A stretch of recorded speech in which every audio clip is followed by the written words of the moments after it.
your time, and I always like lagi kong binibigyan ng diin at pasasalamat ating mga friends in the media helping us informing the general public, the people of Manila, on the effort, continuous effort to keep the peace and order situation in the city. Kahit bagyo, kahit gabi, kahit araw, through the leadership of General Torre, Chief PFP, and the leadership of our District Director, General Army Abad, and the men and women uniformed personnel to City of Manila, headquarters, SMART, and their respective station commanders. Today is a new day again for the city. We have here also the Vice Mayor Ching Atienza, and Colonel Desura, Chief of Staff of General Abad. And welcome to our regular meeting of in our own little way, our own little effort to really put things in right order or perspective with regard to unnecessary or what we call the criminal activities in the city of Manila. They were presenting you the following suspects under warrant, and the most famous, the group doing things, committed crimes against property in the city. Sikat na sikat to. Layo kayo ng konti, baka maduraan kayo. Dura-dura gang. Ito yung dura-dura gang. Kurt Russell Del Rosario, alias Russell, top 4, district level. Top 4. Statutory date, Pandakan Police Station, Police Station number 10. Si Russell.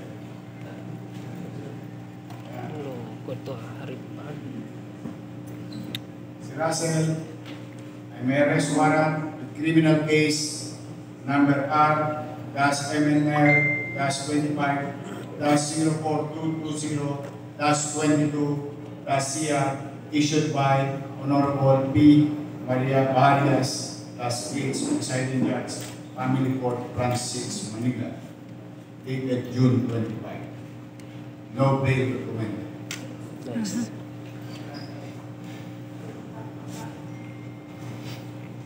Number 2, Nino Cortez E. Branzuela, alias Cuyano o alias Nino, Top 7 Regional Raid, District Police Intelligence Operation Unit, DPIOU, under the supervision of General Abad. Warrant of arrest with criminal case number R-MNR-18-1042-85-CR issued by Honorable Marister B. Vedana, Presiding Judge, Regional Trial Court, Branch 48, Manila. No bail recommended. Nice. Another arrest, Jaco de la Cruz, San Basilio.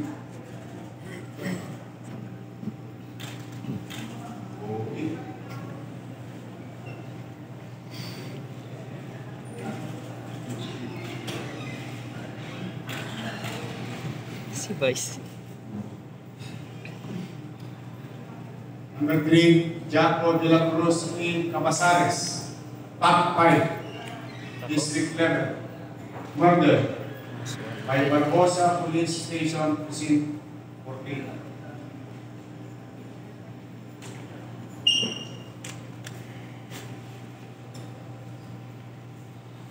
Warrant of arrest issued by Honorable Barry Boy Ariola Salvador, presiding judge, Regional Trial Court, Branch 185. Under criminal case number R-RMNL-25-05-268-CR. No bail document.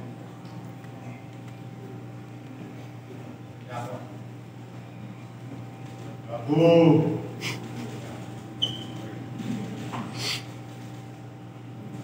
Number 4, Juan Ian Valdemar E. Labadero. Top 1. Naku po.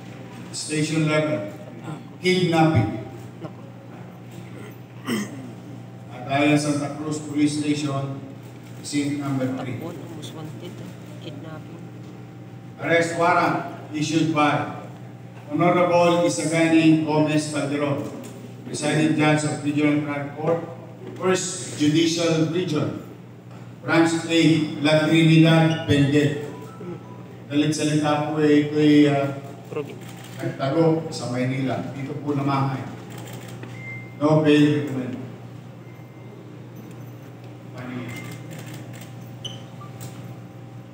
Marilyn Ponce E. Artajo. Babae. Top 2, station level. Violation of Section 5 and 11, Article 2, RA 9165. Sabihin ng kontrompleta po. Residuo 13.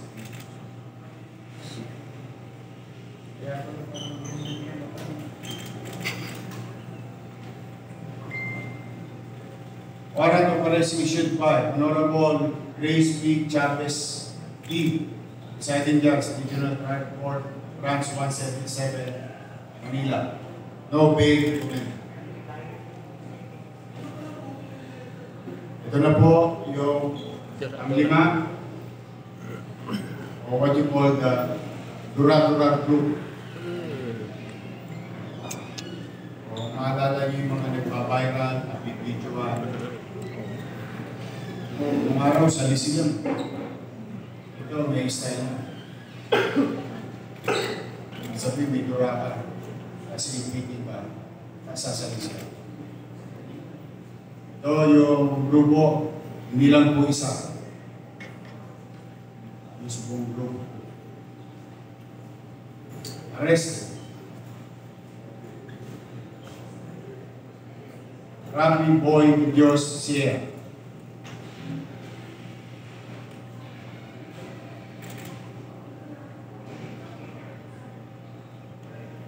Randolph Dato E. Parena.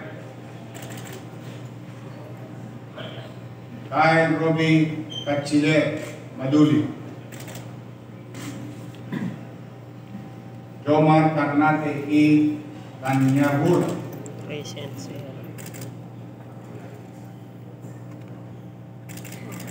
Danilo Rosales E. Mojica. Present sir. Maria Cristina Noseño E. Bruno.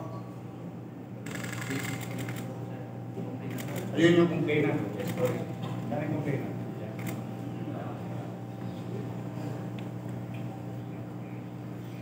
Ayun, 5. Ako paduduraan yung web house. Ito,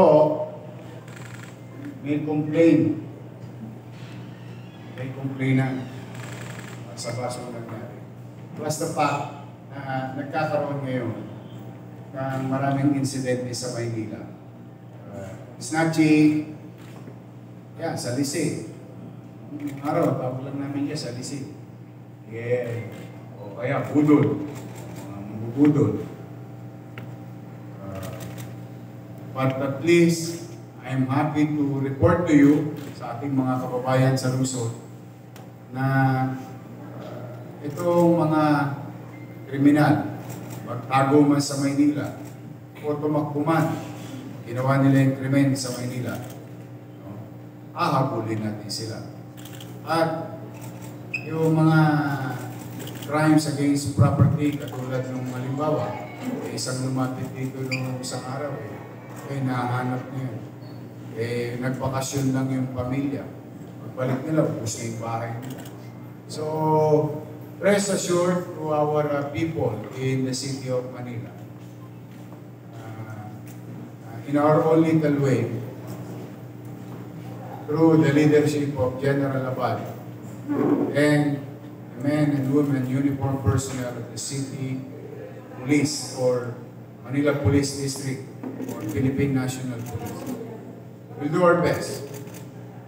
If we can prevent them, I think yun, pang gold medal. But if we cannot prevent them, we assure you, mamamatay sila ng puyat or walang tulog. Yun ay kamamatay nila. Dahil hindi po kami titigil hanggat hindi sila napasa sa ilalim o napapapanagot sa mata ng batas. At binibigay namin sa husgado yung para masabi kung sila ay may kasalanan o wala. But for the meantime, we assure you, hindi kami magpapahinga, lalo na nag-uusap na kami ni General Abad kahapon, kami pa rin itong sa lakas ng ulan na ito. Maraming saradong negosyo, alam mo yung mga Colombians, mananamantala yan. Style yan. Naintindihan niya dahil si General Abad, kaya Maynila rin. Basang-basa niya rin naman. So, in our little way, kami, trabahuhin natin. Panagutin natin sila. Yan po yung dura-duragan.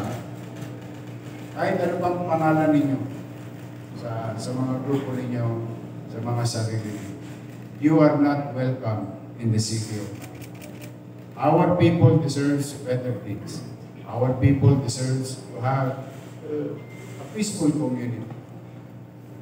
Panatag na pamumuno. As we committed to our people. At hindi kami mangingiming na iparada kayo ng iparada rito. At the very least, to inform the public that things are being acted upon. At kami naman magsisikap lagi. Tutulong-tulong ang inyong PNP at ang pamahalang lungsod ng Maynila. So, ladies and gentlemen, thank you for your time. You may now ask questions to particular officers or maybe in my own little way. Kung meron kayong katanungan sa amin ng Vice Mayor, sabihin namin kami nila General. Thank you for your time. Good morning, Mayor. Traditionally na po from DZMM. Mayor, tanong ko lang, paano po yung mismo naging sistema po ng ginawa nilang pang-modus mo? Yung nakakalawit. Also, magkano po yung nanakaw dun sa victim? I'll send you a copy also of the police report, but I'll let the relative answer. I'm Police Major Bautista po ng DPIO. Bali yung modus po na ginagawa ng itong criminal gang natin, iniibit po nila yung mga suspect yung mga biktima sa sasabayan nila pag-akyat, ipitin nila. Hanggang sa ma-divert nila yung attention, kunin nila yung gamit o yung cellphone ng mga biktima. Base po sa information report namin, sa mga nag-gather namin information, sila po base po sa mga nag-gather namin information, sila po yung mga nakukuha nila halos mga 4 hanggang 5 cellphone kada araw na gumaganap sila ng paglakad ng pagnakaw.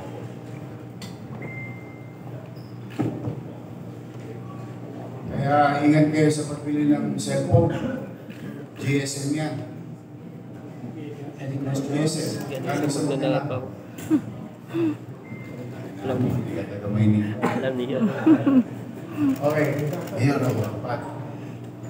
Yung durag-duraga kasi may panahon na estudyante rin ako eh. Mama. Ma'am Kyo po sudo, wala po walang ulan. Ewan ko, pareho ito ng modus ng ano, yung Parang ano lang, naglabarya. normal lang. Hahawakan yung binti mo. Masaya ka na pa pala. Hindi pa yata ako pinapanganak ng mga pamilya. Pero Hindi, ang ano doon, madistract yung attention mo. That's exactly. Hawakan yung binti mo, dalawa may hawak. Tapos may nagdudukot na sa'yo, hanggang biglang, hindi isa eh. Pinakamababa yata, 4 o 5. Mga dudunggulin ka. Papapalingon ka. Pareho ba yun? Pareho halos. Paling dudulong ka. Isa naman may sabi, may durata rito. Kuha attention mo, sabay tunggol sa'yo. Pero iniipit ka na. Puro salit, padalit salita. Ito, target ka rito. Salisihan. Sasalisihan ka. Nag-iiba lang ng branding. Okay. Dati, salisi. O yung laglag bariya. Yeah. O yung bigla sabihin, oy, basag yung ilaw mo sa Kotse. kotse, sa likod. Overheat. Pero lahat yan, ang general principle niya, salisi, talagang gusto kang pumuntan, gawan. Iba kasi ang snatching. Snatching talagang dinatakma ka eh, for no reason. So ito, ang common sa kanila, bituin ka. Whether you're in the bus, whether you're in the roads, sa jeep, ano na, sa jeep, lilituin ka. Basta ako na dali. Sa bus ka tayo. Tatanga-tanga ako na. Pero kasi, sir, ito na. Balikan natin yung kwento. Nakuha na yung cellphone. Nagbebenta pa ba sa Manila? Inaalaw mo pa ba yung gano'n? Bayan yung cellphone, no? Tandaan ninyo, merong Pinasarado anti-fencing. mo yung isitan, di ba dahil yan? Basta may anti-fencing. Yun. I'm telling those individuals, or I don't know, kung may nagtitinda pang mga cellphone na GSM. Basta, hindi, alam mo, mahirap yan. Maaring iginatutuwa nila. Maaring tinatawan-tawanan nila ang pamahalaan. Pero hindi araw-araw Pasko. May Pasko rin sa pulis. Mache-checkpot. At saka mabigat yan. Mabigat na operasyon. Lalo na pagka may kumpirmadong complainant, we will pursue. Last na lang ako, Mayor. Yes. Yung pangako ko sa MPD na ibabalik mo yung allowance. Oo nga, Para sa pagkara sa kanila. 26 milyones ang utang sa kanila. Okay. Steady lang sila. Good news. Hindi kayo mawawalan.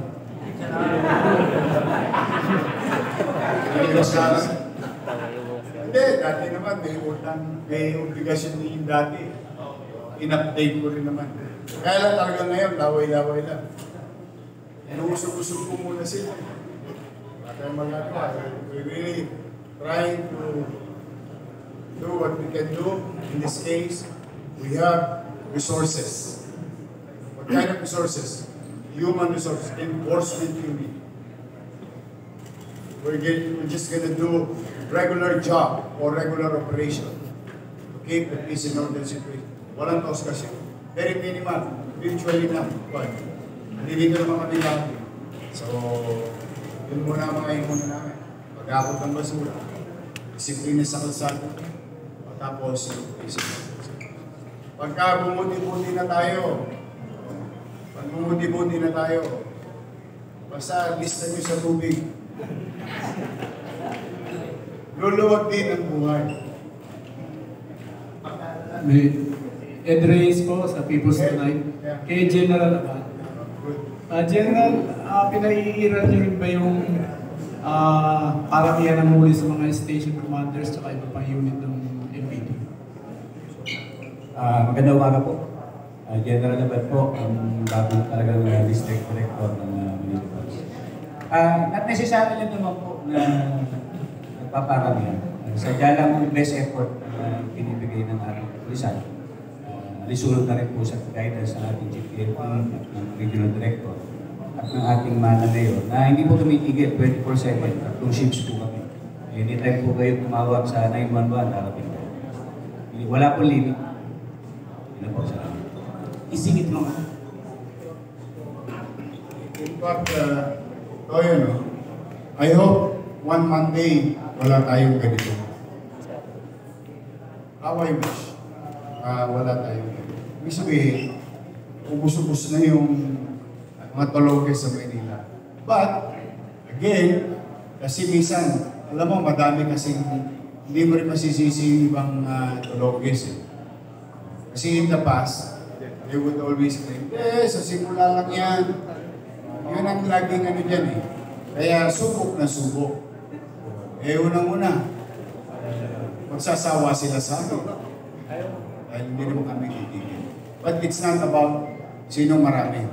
Ang goal namin, even sa traffic violation, alam mo goal na namin, sabi ko, dapat less violator. Ibig sabihin, nagtitinuna. So kami, whether marami o konti, basta tama yun. Tama yung sinabi ni General Abad. Best effort. Yes, ma'am. Sa police po, tatanong ko lang, can you take us kung paano po nahuling mga member ng gang? Ilan po yung na-arresto, tsaka kailan po nangyari? Pardon, ma'am. Pakiulit. Ayun, tatanong ko lang po, sir, can you take us kung paano po nahuli yung mga suspect ng gang? And then, ilan po silang na-arresto? Ito pong ngayon, itong Tura-Tura gang ay 5 po lahat yung nahuli. Bali, yung ating pong complainant ay nagreklamo, retirado pulisan. Dahil pakuna. Sir, saan po nangyari yung incident dun sa complaint? And when?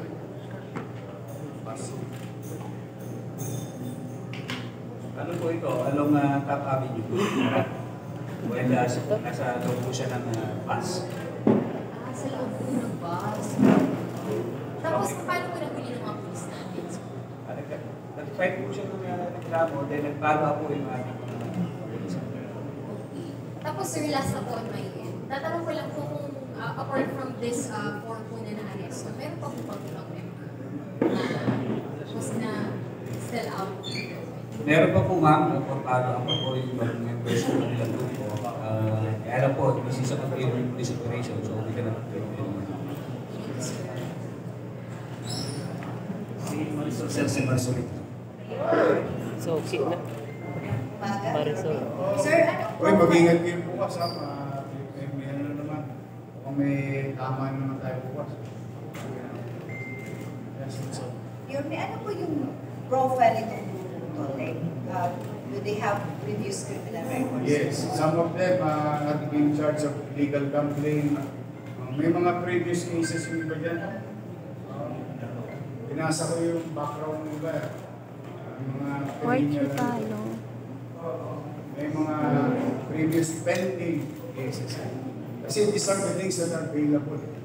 So, kaya, okay, to give a very picture of how this type of group or sector of criminals usually nagkakandak ng crimes against property. I hope tumuga itong mga to. I hope tumuga. Ang gagawin dyan, may namumuhunan dyan. Pagpiyansahan, pagpiyansa, kasi sa Smith, sa ulo, Ednet, sa ulo, hindi nila ma-afford. Yung hinhawak, pagpiyansahan sila, para makabalik, agad sa kalsada. Kasi yung kayang piyansahan, yung mga krimen nila, available. So they thought, Maynila, siguro in the past, okay lang yan, tirahin. Mababawi na. Pero mo, halimbawa, isang ulo dyan, napiyansahan ng Etne. Nakadisgrasya ng iPhone 15. Kasi say 15. O no magkano. 90 sa segunda, mabilis na 30. Neto pa ng posang. Tama ba? Nabalik na yung piyasa, doon sa natira, deposan pa, malamang yung piyahit-piyahit sila. So, ano gagawin? Maybe sa pamilya nila, or magbibisyo. Anong klase mga bisyo? Betyo, o sugat, o kaya magtotrompeta. Ganun lang yan. So, papalik-palik. Kaya tingin ko ang profile nito mga to. Kaya sumisikat. It became a practice. Then, I hope they will cooperate. Ako may duda ko na may tangan-tangan dito. As a woman, but I will let the police do their job. Now, I think I like to take this opportunity to beware or to call the attention of this individual. Magbago na kayo. Ngayon, hindi naman kayo magbabago, huwag nyo naman gawin sa Maynila. Ayun naman bilang ama ng Luzon. Nakikiusap ako.